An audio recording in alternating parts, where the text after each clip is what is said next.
Vote चोरी का मुद्दा राहुल गांधी बीते कई दिनों से उठा रहे हैं। अब इस मुद्दे को सबसे ज्यादा इस समय जहां भुनाया जा सकता है वो जगह है बिहार। तो राहुल गांधी बिहार पहुंच गए हैं और वहां पदयात्रा भी करने वाले हैं। इसमें उनके साथ तेजस्वी यादव भी मौजूद रहेंगे और दोनों मिलकर ये पदयात्रा करेंगे और वोट चोरी के बारे में बिहार के लोगों को बताएंगे। वहीं इधर दूसरी ओर दिल्ली में चुनाव आयोग ने रविवार को वोट चोरी और तमाम आरोपों को लेकर एक प्रेस कॉन्फ्रेंस रखी है। जाहिर है इस प्रेस कॉन्फ्रेंस में चुनाव आयोग अपना पक्ष जरूर रखेगा। चुनाव आयोग ने जो प्रेस नोट जारी किया है उसमें तो साफ कहा है कि लिस्ट तैयार करने की प्रक्रिया में राजनीतिक दल शामिल रहते हैं।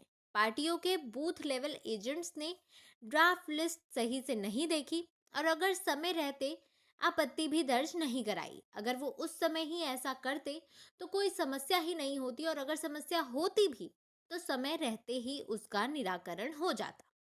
अब चुनाव आयोग थोड़ा बैकफुट पर भी नजर आ रहा है। पहले जिस चुनाव आयोग का कहना था कि राहुल गांधी को लिखित में हस्ताक्षर सहित हलफनामा देना चाहिए, वही चुनाव आयोग अब बैकफुट पर नजर आ रहा है। दरअसल 7 अगस्त को राहुल गांधी ने एक प्रेस कॉन्फ्रेंस की थी और इसमें कर्नाटक की एक सीट का पूरा ब्यौरा दिया था। 1 घंटे तक उन्होंने इस प्रेस कॉन्फ्रेंस में बताया था कि कैसे वहां वोट चोरी हुई है।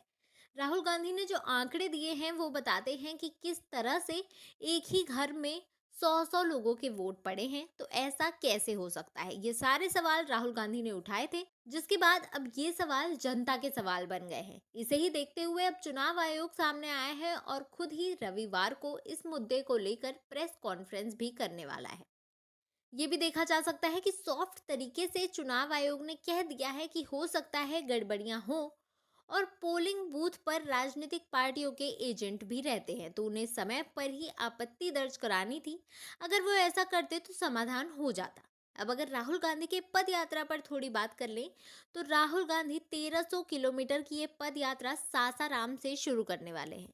इसका बिहार चुनाव पर असर पड़ता भी देखने को मिल सकता है, क्योंकि इससे पहले जब उन्होंने भारत जोड़ो यात्रा की थी तो उसका भी असर देखने को मिला था। तो ऐसा अगर इस बार भी बिहार में होता है तो इसमें कोई भी आश्चर्य की बात नहीं होगी। वहीं एनडीए ने भी इस चुनाव में अपनी पूरी ताकत झोंक दी है।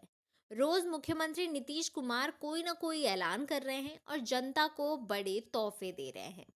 तो इस बार बिहार चुनाव बहुत ही ज्यादा दिलचस्प है, क्योंकि दोनों ओर से लड़ाई टक्कर की है। बहरहाल ऊंट किस ओर बैठेगा ये तो आने वाले कुछ दिनों में पता चल ही जाएगा।